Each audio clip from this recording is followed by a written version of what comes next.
주시는 말씀은 에베소서 6장 10절부터 11절까지의 말씀이 되겠습니다. 우리 단 두 구절의 말씀이니까 마음을 모아서 합독해서 하나님 말씀 봉독해 올리도록 하겠습니다. 함께 봉독합니다.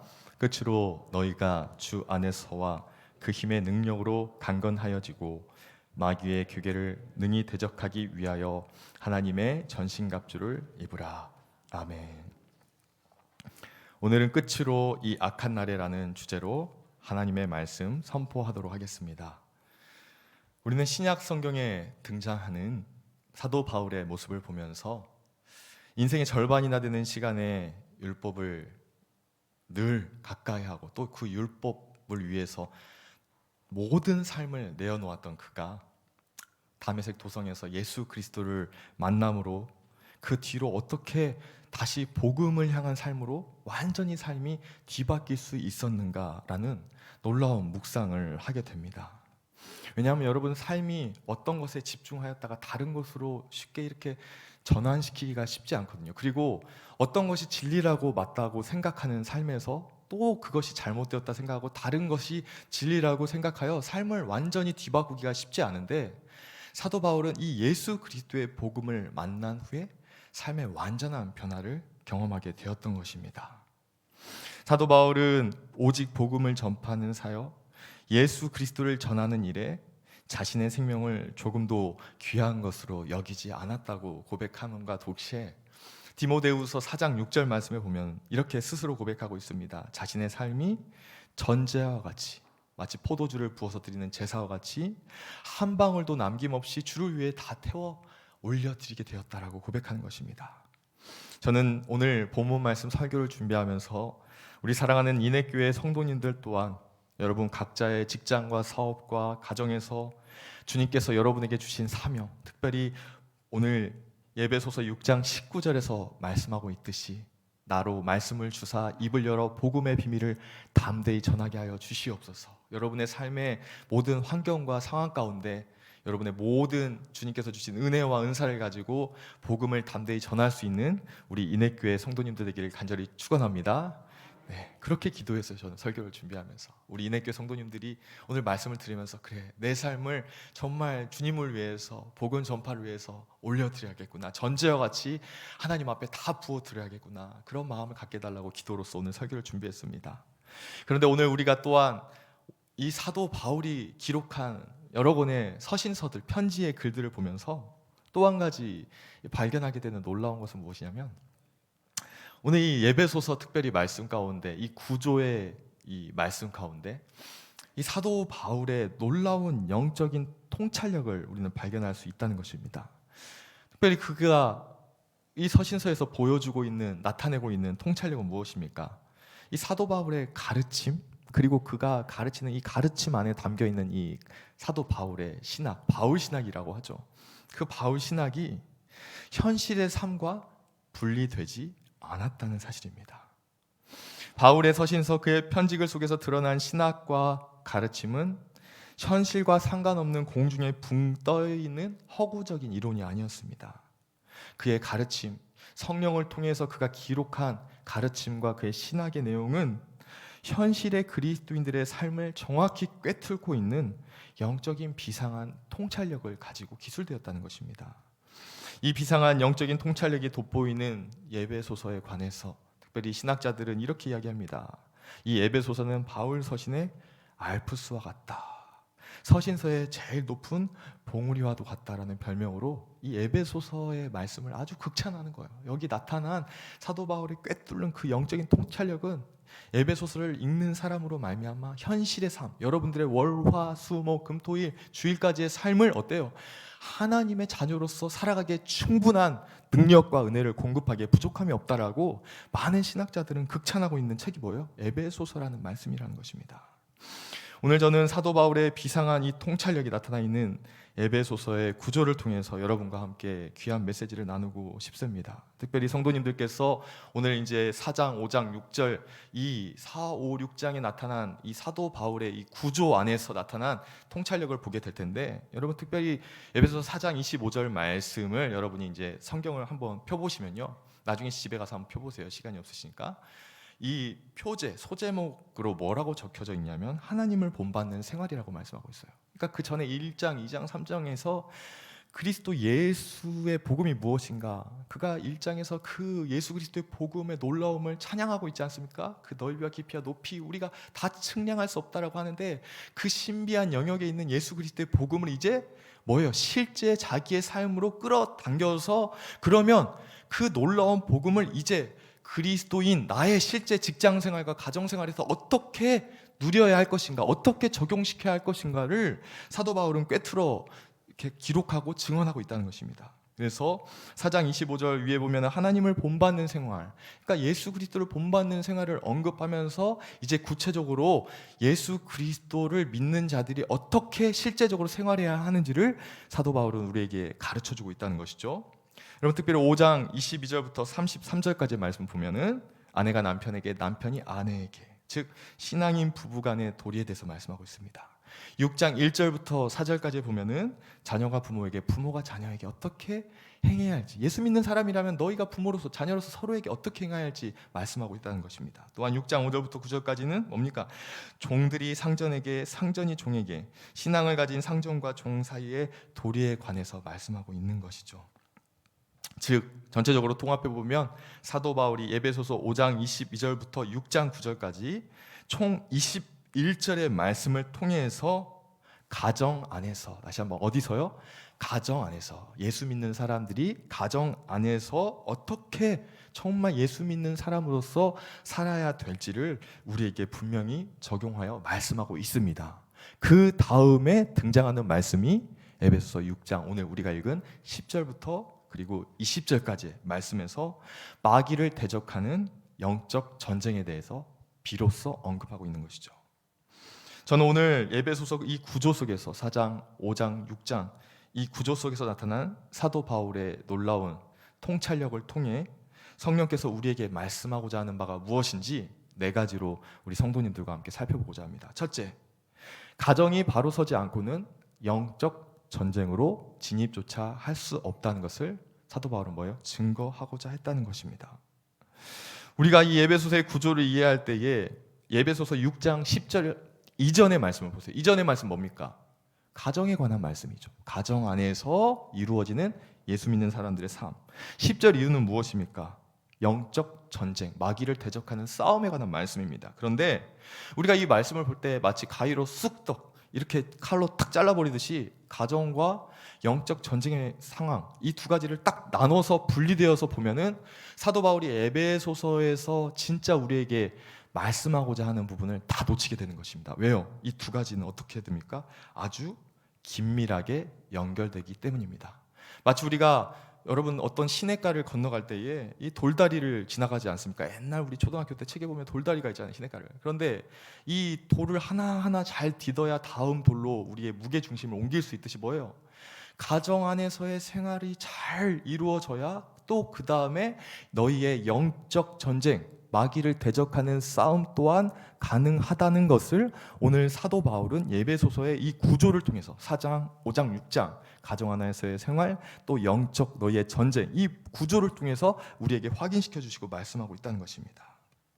그래서 오늘 이 영적 전쟁을 수행하기 전 가정 공동체의 기능과 역할이 너무 중요한데, 그 가정 공동체에서 첫 번째로 언급된 대상이 있습니다. 누굽니까? 에베소서 5장 22절 말씀에 보니까 사도 바울은 이렇게 부르고 있습니다. 아내들이여, 아내들이여.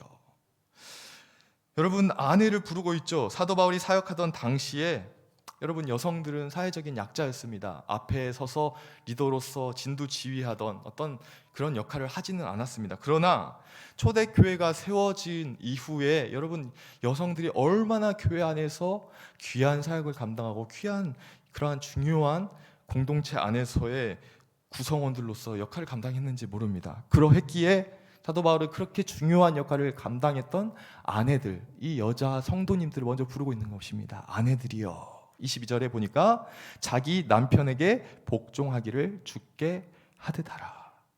우리가 이 본문을 볼 때 이 말씀을 해석하는데 여러분 시대에 따라서 혼란스러워할 필요가 없습니다. 22절을 해석하기 위한 내용으로 성경 자체에 이미 그 의미가 다 해석이 되어 있기 때문에요.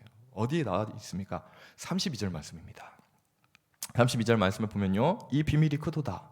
나는 그리스도와 교회에 대하여 말하노라 라고 사도 바울은 22절 말씀을 32절에서 해석하며 언급합니다. 또 더 구체적으로 이 32절을 33절에 이렇게 언급하죠. 그러나 너희도 각각 자기의 아내 사랑하기를 자신같이 하고 아내도 자기 남편을 존경하라. 22절에서 우리가 좀 목사님 진짜 너무 라떼 아니세요? 언제적 얘기를 하고 계세요? 지금 여자들이 얼마나 지금 남편들이 눈치 보고 사는지도 모르시고 어떻게 그런 말씀을 함부로 하세요? 그렇게 할 수 있지만 여러분, 이 시대에 따라서 그렇게 전해지는, 이렇게 바뀌어지는 말씀이 아니죠. 22절의 말씀은 어떤 말씀이라고요? 32절 말씀처럼 뭐예요? 비밀이라는 거, 놀라운 영적인 비밀이 담겨 있다는 거예요. 나는 그리스도와 교회, 그러니까 그리스도와 교회의 영적인 관계가 바로 오늘 남편과 아내로서의, 그리스도인으로서의 어떻게 행해야 할지를, 관계를 분명하게 영적인 비유를 통해서 우리에게 비로소 그 관계의 의미를 해석해주고 있다는 것입니다. 여러분, 그리스도께서 교회를 어떻게 사랑하셨죠? 자기 목숨처럼 사랑하셨습니다. 아멘이시죠? 남편들이 이와 같이 아내를 사랑하라는 것입니다. 또한 교회는 그리스도께 어떻게 행하였습니까? 복종하여 자신의 주로 여기었습니다. 아내들은 교회가 그리스도께 행한 것처럼 자기 남편을 존경하라는 말씀입니다. 자, 여러분 잠시 생각해 보십시오. 묵상해 보십시오. 예수님께서 남편과 아내 각각에게 주신 명령의 말씀이 있죠. 남편에게는 뭐라고 하셨죠? 사랑하라고 하셨습니다.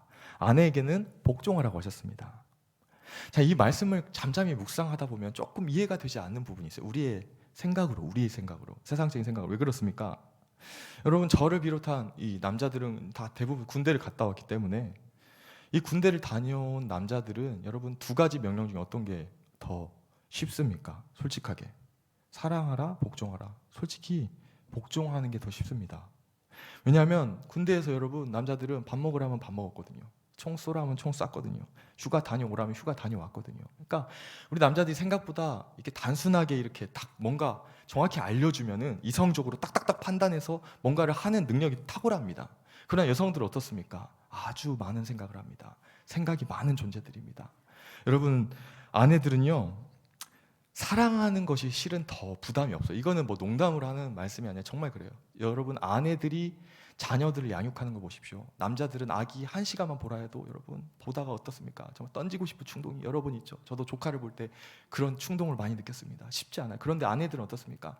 허리가 부러져도 아이들을 젖 먹이고 트림을 시키고 목욕을 시키고 밤새 아이들을 안고 키우는 어머니의 사랑의 모성애가 있습니다. 그런데 보세요. 오늘 예수님께서 성령을 통해서 사도 바울에게 말씀하실 때, 하나님께서 말씀하실 때 뭐라고 하죠? 반대를 말씀하신 거예요. 남자에게 쉬운 복종하라고 말씀하신 것이 아니라 오히려 남자에게는 뭐라고 말씀하시죠? 사랑하라고 말씀하세요. 여자에게는 뭐라고 말씀하시죠? 사랑이 아니라 복종하라고 말씀하시는 것입니다.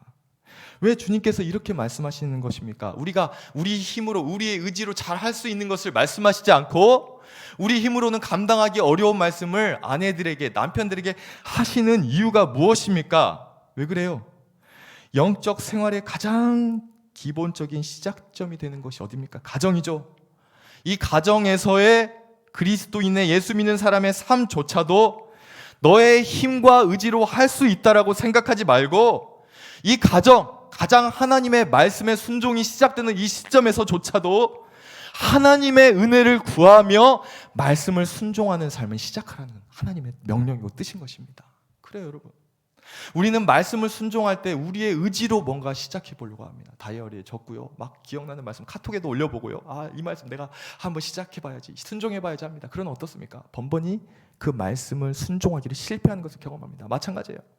아내가 남편에게 복종하는 것이 쉽습니까? 어렵습니다. 여러분, 남자들이 아내를 사랑하는 게 정말 쉽지가 않아요. 저도 살아보니까 사랑을 많이 하려고 노력하는데 정말 쉽지 않아요. 여러분, 서로 느끼잖아요. 그런데 여러분, 여기서 우리가 경험해야 할 것이 무엇입니까? 그리스도 예수 앞에 은혜를 구하지 않고는 가정의 사랑의 공동체가 절대로 이루어질 수 없다는 것을 여러분 기억하시기를 주님의 이름으로 축원합니다. 가정을 누가 만드셨어요? 하나님께서 만드셨어요. 아담과 하와를. 그러면 누가 그 가정의 사랑의 공동체로서 은혜의 공동체에서 이끄실 수 있는 능력이 누구에게 있습니까? 지혜가 누구에게 있겠습니까? 남편들에게, 아내들에게? 아니에요. 한쪽의 일방적인 노력으로 절대 이루어지지 않습니다. 남편과 아내 둘 다 그리스도 예수께 은혜를 구해야 할 줄로 믿습니다. 우리는 은혜를 구하지 않고 은혜를 받을 수 없는 자들이, 은혜가 아니고서는 가정의 평안과 가정의 여러분 안정감 절대 누릴 수 없어요. 여러분, 하나님의 은혜가 아니고서는 가정은 가장 불행한 공동체가 될 수 있습니다. 가장 정말 가고 싶지 않은 공동체가 될 수 있습니다. 그래서 우리가 여러분 기억해야 할 것이 무엇입니까? 시간마다 때마다 여러분 나이가 50이 되고 60이 된다고 가정 공동체가 자연적으로 평안하던가요? 가정이 자연적으로 여러분 행복하던가요? 여러분 황혼 이혼이 왜 많습니까? 이제는 더 이상 너 같은 사람 못 참아주겠다 이거 아니에요? 우리가 이 가정 공동체 시간이 지날수록 더욱더 필요한 것은 무엇입니까? 하나님 아버지께서 이 가정 공동체를 은혜로 울타리 쳐주셔야 할 줄로 믿습니다. 주님의 절대적인 사랑과 은혜가 이 가정 공동체에 필요하다라고 말씀합니다. 여러분, 창세기 3장에서 아담과 하와가 범죄했을 때 그들은 에덴 동산에서 쫓겨났습니다. 하나님과 분리되는 영적 사망이 찾아왔습니다. 영적 사망은 곧 육체적인 사망으로 이어지게 되었습니다. 아담과 하와가 두 사람이 이룬 가정이 곧 쫓겨난 거예요. 개인적으로 쫓겨나지 않았죠. 아담이 아내에게 핑계를 댔습니다. 이 여자가 저한테 먹으라고 했어요. 여자는 뭐라고 합니까? 이 뱀이 저한테 먹으라고 했습니까? 하나님이 평가하시죠. 그래, 아내가 참 나쁘네. 야, 아내 너 하와 너 나가라. 그렇게 말씀하시지 않았어요. 남편과 아내를 하나로 보셨어요. 하나님은 둘을 연합된 하나의 가정 공동체로 보시고 둘 다를 에덴 동산에서 쫓아내셨습니다. 여러분, 뭐예요? 가정 공동체 안에 우리가 하나님의 은혜를 구해야 되는 이유가 무엇입니까? 하나이기 때문이에요. 하나님께서 만드신 영적인 은혜의 출발점이고 하나님의 영적인 은혜가 부어지는 유일한 시작점 공동체이기 때문에 가정 공동체 안에서 이루어지는 모든 것을 통해서 뭐예요? 영적인 생활 또한 출발되게 되고 시작되게 된다는 것입니다. 최초의 가정을 보십시오. 아담과 하와가 이룬 최초의 가정을 보십시오. 그들에게 하나님의 은혜가 끊어졌을 때, 하나님과의 대화, 하나님과의 교제가 끊어졌을 때 그 공동체가 어떻게 됐는지 보십시오. 에덴에서 쫓겨나서 뭡니까? 그때부터 고통이 그 가정에 시작되지 않았습니까? 아담과 하와가 낳은 가인이 아벨, 자기 아들이 아들을 죽이는 일이 최초의 살인사건이 벌어지지 않았습니까? 여러분 보세요. 오늘 우리의 가정을 보십시오. 하나님의 은혜가 상실해버린 가정 공동체 안에 어떤 일들까지 벌어지는지, 아버지가 자식을 죽이고 자식이 아버지를 죽이고 어린 그 영아를 키우면서 물속에 빠뜨려버리고, 여러분 정말 말로 다 형용할 수 없는 그러한 잔인한 일들이 가정 안에서도 이루어지지 않습니까? 왜 그래요? 가정 안에 하나님의 은혜가 상실되었기 때문입니다. 사랑하는 우리 인해교회 성도님들, 여러분의 가정 안에 그리스도 예수의 은혜가 마지막 때까지 함께 하시기를 주님의 이름으로 축원합니다. 우리의 신앙생활과 가정이 구별된 게 아니에요. 가정은 여러분 뭡니까? 신앙생활을 하는 가장 중요한 기초석이 되는 귀한 하나님이 만드신 공동체임을 기억하고 그리스도의 사랑과 은혜가 끊임없이 가정 공동체에 공급되도록 기도의 무릎으로 가정을 위해 기도하는 저와 여러분들 되기를 주님의 이름으로 축원합니다. 제가 회개하면서 고백하는 고백이에요. 실은 저도 그렇게 못했거든요. 우리는 오늘 예배소서에서 구조 속에 나타난 사도 바울의 통찰력을 통해서 오늘 하나님께서 우리에게 주시는 메시지를 살펴보고 있습니다. 두 번째 우리가 살펴볼 메시지는 무엇입니까? 지금이 악한 날이라는 자각을 하라는 것입니다. 이 악한 날이라는 자각을 통해서 뭐예요? 우리가 신앙의 본질로서 돌아갈 수 있다는 것이죠. 여러분 10절부터 20절까지의 마귀를 대적하는 싸움에 관한 내용이 시작되는 절이 10절입니다. 그런데 그 10절 첫 부분에 등장하는 단어가 끝으로라는 단어예요. 이 단어는 로이프라는 단어고 이 원형 단어는 뭡니까? 로이포스라는 단어입니다. 우리 방송실 한번 보여주실 수 있을까요? 이 단어의 의미는 이거예요. 남아있는 것, 조치를 취한 후 이전에 인용되거나 포함되지 않은 것, 다른 나머지에 관한 마지막으로. 오늘 사도 바울이 성령의 감동을 받고 이렇게 고백했습니다. 너희 가정안이 얼마나 중요한지 아니? 아내가 남편에게, 남편이 아내에게, 자녀가 부모에게, 부모가 자녀에게, 상전이 종에게, 종이 상전에게 그리스도인으로서 이렇게 살아야 되고 이렇게 행복한 가정을 누려야 마땅하다. 너무나 중요하다. 그렇지만 가정의 행복이 그냥 가정의 행복으로 끝나서는 안 된다. 뭐가 있다는 거예요? 끝으로 나머지가 있다는 거예요. 너무 중요한 한 가지가 남아 있다는 거예요. 너무 중요하게 너희가 절대로 놓치지 말아야 할 이것이 이루어져야 온전히 너희의 영적인 생활이 완성된다는 것을 우리에게 분명히 자각하게 하는 것입니다. 여러분, 우리 신혼 부부들이 이렇게 집을 꾸미지 않습니까? 우리 사랑하는 우리 성원이 또 이렇게 아름다운 가정을 또 이뤘는데, 우리 신혼 부부들이 집을 리모델링을 하고 예쁘게 집을 꾸밀 때 뭐예요? 이제 집도 식탁도 바꾸고 이렇게 생각을 한번 해보세요. 우리 성도님들도 집을 리모델링 한다고 생각을 해요. 구조도 바꾸고 베란다도 트고 이렇게 하는데 이제 깜빡하고 뭘 안 했어요. 바닥하고 벽지를 안 바른 거예요. 그럼 어떻습니까? 집에 가서 야 우리 집 참 새 집이네, 너무 잘 됐다, 그렇게 하겠습니까? 아니죠. 뭔가 껄쩍지근하죠. 다 구조도 바꾸고 페인트도 칠했는데 벽지하고 바닥을 안 하면 뭡니까? 제대로 공사가 안 된 겁니다. 이 집 새 집 아니에요. 이 집 리모델링 된 거 아니에요. 무엇입니까? 오늘 본문 말씀에서도 말씀하는 거예요. 사도 바울이 너희가 가정의 행복을 추구하고 가족 구성원들끼리 은혜로서 하나가 됐다. 그러나 그것으로 끝나서는 안 된다. 주님께서 우리에게 주신 사명이 있다는 거예요. 그것은 무엇입니까? 영적 전쟁을 통해서 너희에게 주신 말씀, 복음의 비밀을 너희의 죽어가는 주변의 가족들과 이웃들에게 전하는 그 사명을 너희가 감당해야 한다는 것입니다. 할렐루야. 우리에게 영적 전쟁이 남아있다는 거예요. 영적 사명이 우리에게 주어져 있다는 거예요. 그것을 놓치면 그동안 너희가 이루었던, 그동안 너희가 누려왔던 하나님의 은혜로 누렸던 너희의 가정의 행복, 너희가 집을 사고 자녀를 낳고 하나님이 주셨던 모든 은혜로 누려왔던 모든 것들이 뭐예요? 물거품이 된다는 거예요. 왜? 구원을 못하면, 가족들이 구원 못 받으면 그게 무슨 의미가 있냐는 거예요. 하나님께서 너희가 이 땅에서 누리는 먹고 사는 것 중요하지. 그것을 위해서 나도 사도 바울을 통해서 너희에게 말하였지. 그러나 그 모든 너희에게 준 행복과 너희에게 가정해 준 충만한 기쁨이 결국에는 무엇을 위한 거라는 거예요. 끝으로 마지막 나머지 영적 전쟁을 위해서 하나님의 전신갑주를 입고 너희가 마지막 날에 영적 전쟁을 통해서 구원을 이루는 일, 이것에 실패하면 너희가 그동안 이루었던 모든 행복이 물거품이 될 수 있다는 거예요. 왜요? 영적 전쟁에서 승리하지 않으면 가정도 깨어지기 때문입니다. 여러분, 영적 전쟁, 집을 사고 모든 것을 이루었다고 자녀들이 좋은 학교에 합격하고 결혼을 해서 잘 여웠어요. 그런데 영적 전쟁에서 치면, 영적으로 무너져 버리면 가정이 깨지는 일 순식간입니다. 영적 생활과 가정 생활은 너무나 긴밀하게 끈끈하게 뗄래야 뗄 수 없이 연결되어 있음을 오늘 사도 바울은 우리에게 분명하게 말씀하고 있는 것입니다. 우리는 지난 2월 11일 베이징 동계올림픽 쇼트트랙 여자 1000m 결승에서 1분 28초 43의 기록으로 2위를 차지한 후 오열을 하는 한 선수를 보았습니다. 여러분, 저기 꿀벅지 여성 누구입니까? 보이는 왼쪽에 누구시죠? 최민정 선수시죠. 아주 대단한 선수인데요. 이 선수가 왜 은메달을 따고 울었습니까? 4년 동안에 너무 힘들었던, 뒤에서 여러 가지 얘기하죠. 그런 것보다 하여튼 여러 가지로 4년 동안 국가대표로서 준비하는 그 시간 동안 말할 수 없는 여러 가지 고통과 아픔을 겪었던 거예요. 여러분, 이 국가대표 선수들에게는 이 4년이라는 시간이 너무 쉽지 않은 시간입니다. 그런데 또 뭐가 남아있는 거예요? 남아있는 것이 있죠. 올림픽이 남아있는 거예요. 4년을 아무리 열심히 국가대표로서 준비를 했더라도 남아있는 올림픽에서 제대로 이 올림픽 선수로서의 기능을, 그 역할을, 그러니까 그 실력을 나타내지 못하면 여러분 뭡니까? 메달을 따지 못하는 거죠. 그러니까 4년도 너무 중요했지만 이 4년 후에 그날, D-Day, 그날의 베이징 올림픽에 참석해서 쇼트트랙 선수로서 어떤 기량을 발휘하는가 너무나 중요하다는 것을 우리는 알 수 있는 것입니다. 영적 전쟁이 그러하다는 것이죠. 여러분, 이 최민정 선수가 아까 이 사진 한번 더 보여주실래요? 우리 방송팀에서. 이 네덜란드, 제가 이름도 잊어버리잖아요. 최민정 선수를 붙잡은 이 못된 수잔 슐팅 선수, 가만두지 않겠다. 팔을 잡아서 뭡니까? 이렇게 탁 끌어버리죠. 그런데 이때 끝나지 않고 이 최민정 선수가 이를 악물고, 여러분 1500m에서 뭘 땄습니까? 금메달 땄어요. 그런데 우리가 너무 환호하지 않았으면 좋겠어요. 여러분, 동메달이든 4위든 정말 그 자리에 참석한 것만으로도 여러분 국가대표에게 박수를 쳐줬으면 좋겠습니다. 저는. 그런데 하여튼 중요한 게 이제 이 선수가 최선을 다해서 이제 했는데, 여러분 13바퀴 반이거든요.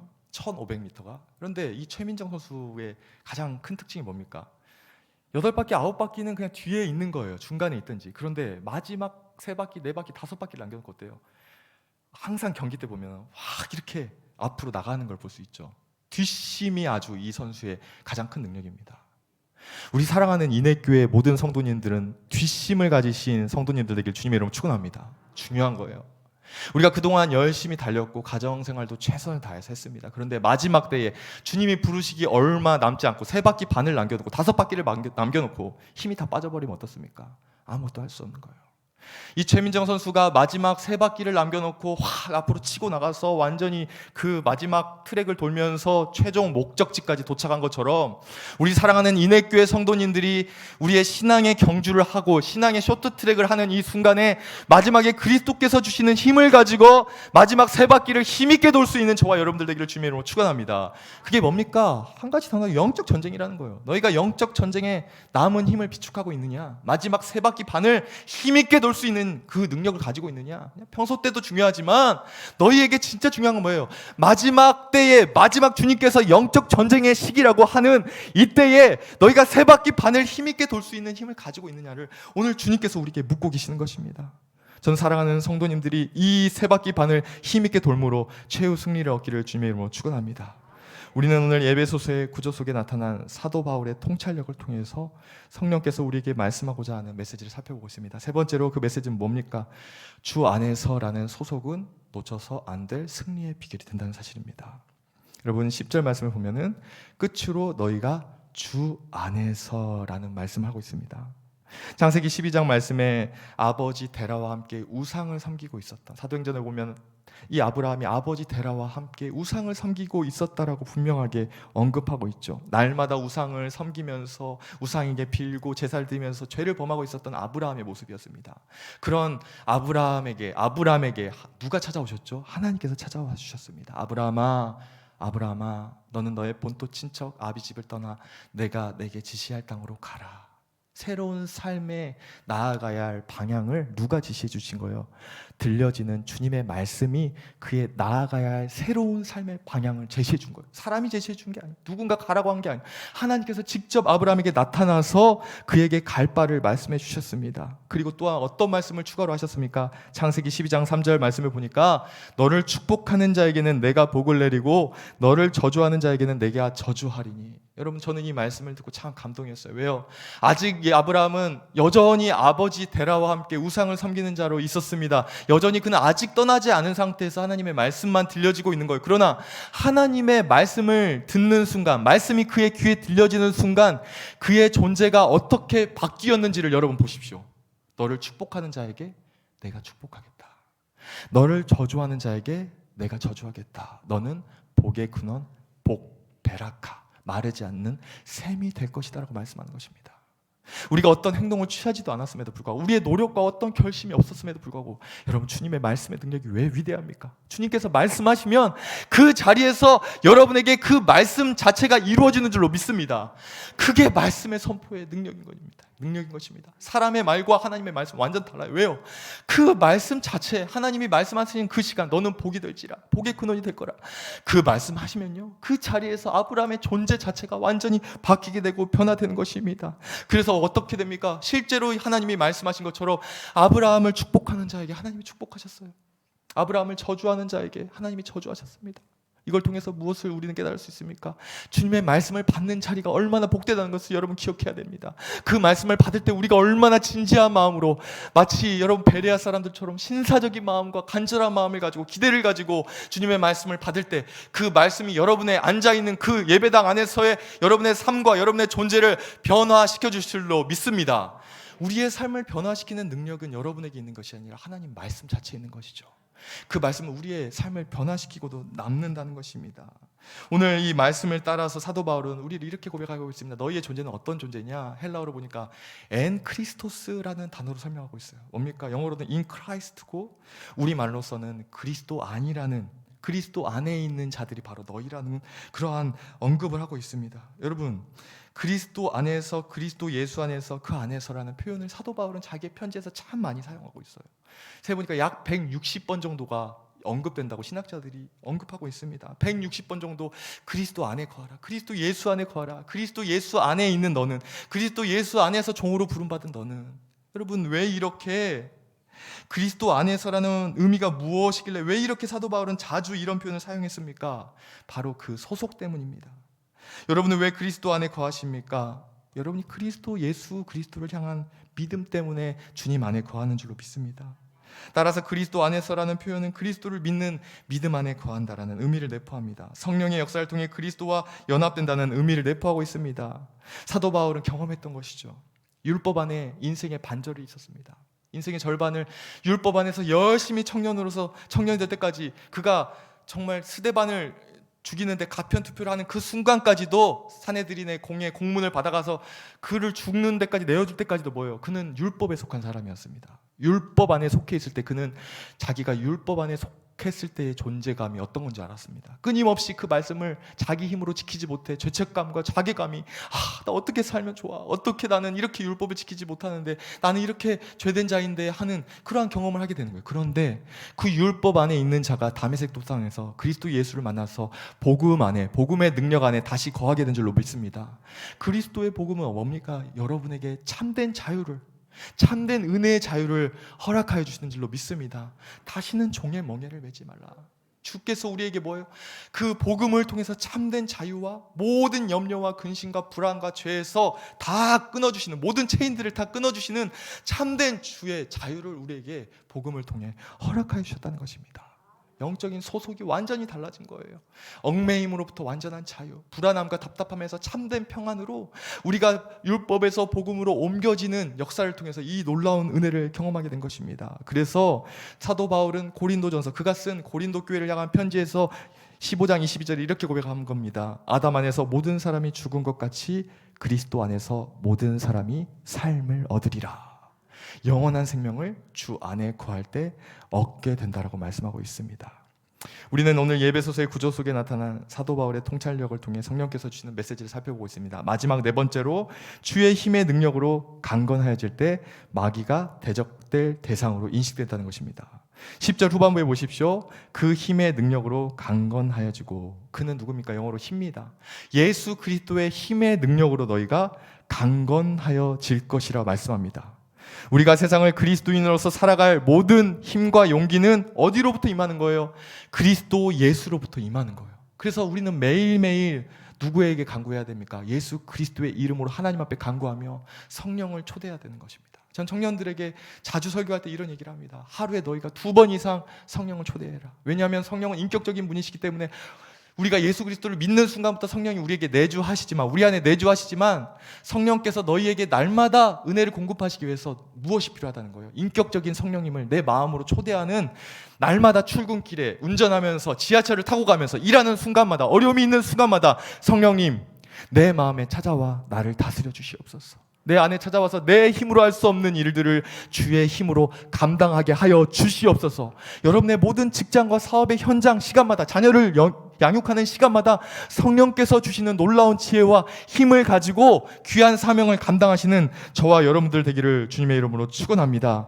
예배소서 그래서 3장 16절에서 이렇게 말씀합니다. 그의 영광의 풍성함을 따라 그의 성령으로 말미암아 너희의 속사람을 능력으로 강건하게 하시오며. 누가 하실 수 있다는 거예요?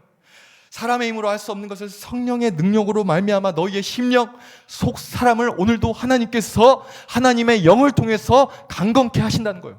하나님의 깊은 것, 하나님의 깊은 지혜를 누가 통달하십니까? 성령 말고는 누가 통달하시겠느냐? 사도 바울이 고백하지 않습니까? 그래서 우리가 성령을 초대할 때마다 하나님의 뜻대로 살아갈 수 있는 지혜와 인도함을 받게 되는 줄로 믿습니다. 이 성령을 초대하지 않고 어떻게 살고 계세요, 여러분? 이 성령을 의지하지 않고 어떻게 우리가 신앙생활을 할 수 있겠습니까? 사랑하는 성도 여러분, 우리가 성령을 통해 그때부터 뭐예요? 우리가 영적으로 강건해지면 이런 생각을 하게 된다는 겁니다. 어떤 생각이요? 마귀를 대적해야겠구나. 그 전까지 못하는 거예요. 우리가 약해져 있을 때, 영적으로 그냥 먹고 사는 일에 바쁠 때는 생각을 못했던 그 일을 뭐예요? 성령께서 오심으로 말미암아, 내가 진짜 다 놓쳤지. 지난주에 제가 설교할 때 일부 때 고백했거든요. 예수 그리스도와의 영적인 사귐, 영원한 생명, 그분이 주시는 충만한 기쁨이 어디로부터 온다고요? 성령으로부터 온다고 했거든요. 그러면 우리가 생각하게 되는 거예요. 예수 그리스도의 영이 우리 안에 오실 때, 내가 그 충만한 기쁨을 어디다 빼앗겨버렸지? 영원한 생명 어디로 갔지? 영원한 사귐 왜 하지 않고 있지? 다시금 자각하고 마귀를 그때부터 대적하게 된다는 것입니다. 사랑하는 인해교회 성도 여러분, 마귀가 예배소서 6장 이후로 보면 뭐예요? 불화살을 쏜다라고 언급합니다. 화전이라고 하죠. 개역 한글 성경에서. 이 불화살을 쏠 때 막을 수 있는 게 뭐예요? 믿음의 방패예요. 믿음의 방패. 그리고 그걸 찔러 죽일 수 있는 게 뭐예요? 말씀의 검, 성령의 검입니다. 사랑하는 우리 인해교회 성도님들, 하나님의 전신갑주를 입으심으로 말미암아 마귀의 불화살을 모두 막아낼 수 있는, 여러분의 가정과 여러분 개인의 사업, 삶의 모든 정황들, 자녀들까지 마귀의 모든 불화살을 예수 그리스도의 능력으로 막아설 수 있는 저와 여러분들 되기를 주님의 이름으로 축원합니다. 말씀을 마무리합니다. 우리는 예배소서의 구조 속에서 사도 바울의 통찰력을 통해 성령께서 주신 통찰을 통해서 우리에게 주신 4가지 메시지를 살펴보았습니다. 첫째, 가정이 바로 서지 않고 영적 전쟁으로 진입조차 할 수 없다는 거예요. 가정을 위해서 엎드리십시오. 마지막 때까지 기도하십시오. 평안하다고 기도 멈추시지 말고 끊임없이 가정을 위해서 기도하는 저와 여러분들에게 주님의 이름으로 축원합니다. 두 번째, 지금이 악한 날이라는 자각을 잊지 마세요. 지금은 마지막 때입니다. 주님 오실 날이 얼마 남지 않았습니다. 세 번째, 주 안에서라는 소속, 가장 큰 여러분에게 힘이 되고 소속감이 되고 자신감을 불러일으킬 줄로 믿습니다. 마지막 네 번째, 주의 힘의 능력으로 강건해질 때 마귀를 대적할 수 있는 여러분이 될 줄로 믿습니다. 오늘 이 말씀 생각하면서 우리 함께 찬양했으면 좋겠습니다. 시작됐네